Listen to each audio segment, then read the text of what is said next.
अजून एक सक्युलेंट लावणार आहे आणि ते आहे झेब्रा हवॉर्टिया, त्याला म्हणतात झेब्रा प्लांट.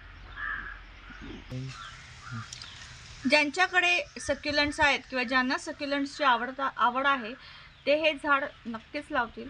लो मेंटेनन्स आहे बाकीच्या सक्युलेंट सारखंच. आता बघूया ह्याचं पॉटिंग मिक्स.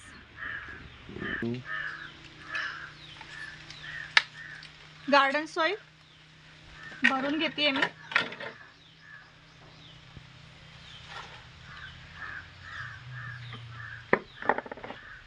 त्याच्यापेक्षा थोडं कमी, मगाशी जेवढं गार्डन सॉइल घेतलं त्याच्यापेक्षा थोडं कमी कोकोपीट.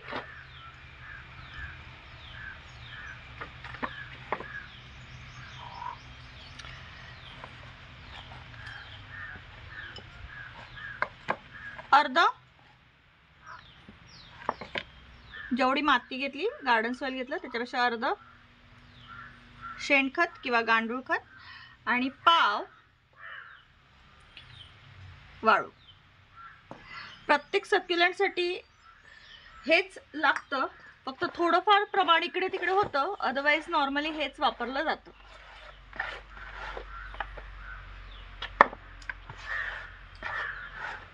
आणि नंतर आपलं कोळसा मी बारीक केला ह्याच्यात, कारण ह्याच्यासाठी जे पॉटिंग मी निवडले, पॉट जे निवडले ते फार छोटं आहे. मला जरा पसरटच लागतं म्हणून मी तसं घेतलेलं आहे. मी माझं झेब्रा प्लांट ह्याच्यात लावणार आहे. याला मी इकडे भोक पाडलेला आहे, तुम्ही बघू शकता. ओके, याला रिझन असं आहे, हे पसरट झाड असल्यामुळे त्याला जरा पसरट भांड घेतलं तर बरं. आता हे आपण ब्लॉक करूया. भोक मी हा असा शिंपला ठेवते वरती, भोकावरती घालूया आपली पॉटिंग मिक्स. आता पॉटिंग मिक्स जरा समप्रमाणात मी व्यवस्थित असं पसरून घेते आणि माझा झेब्रा प्लांट ह्याची ही जी मुळं आहेत ती जरा सुटी कर. आता हे आपण असं बसूया, थोडं अजून माती घालते, हे असं थोडं बसवूया आणि बाजूने कव्हर करते.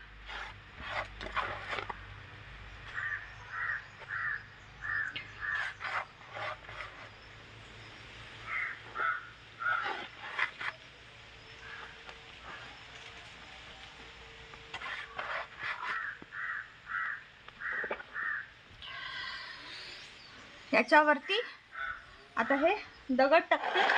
ही जी अशी असतात ना झाडं, ज्यांचा जरा मातीशी थोडा जास्त संबंध येण्याची भीती आहे, त्याच्यावर मात्र नक्की हे टाका, नाहीतर ह्याची पानं कुजण्याची शक्यता जास्त असते. आणि हे असं करा.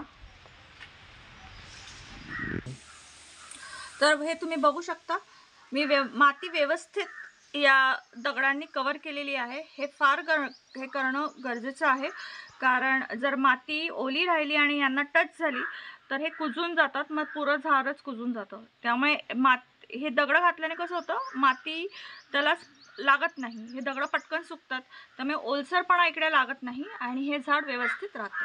आता याला पाणी घालूया. आता मी हे बाजूने घालते पाणी, हळूवारपणेच घालते.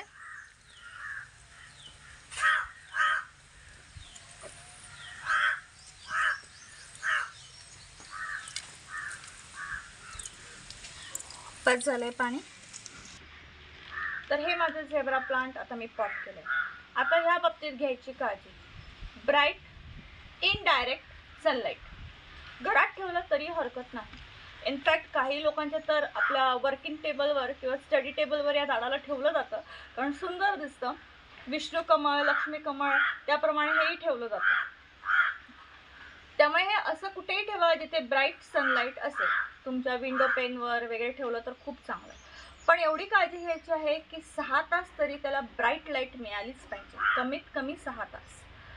दुसरी गोष्ट, पाणी तेव्हाच घाला जेव्हा वरची माती सुकल्यासारखी वाटेल. आता तुम्ही विचार कराल की दगड घातल्यावर बघायचं कसं.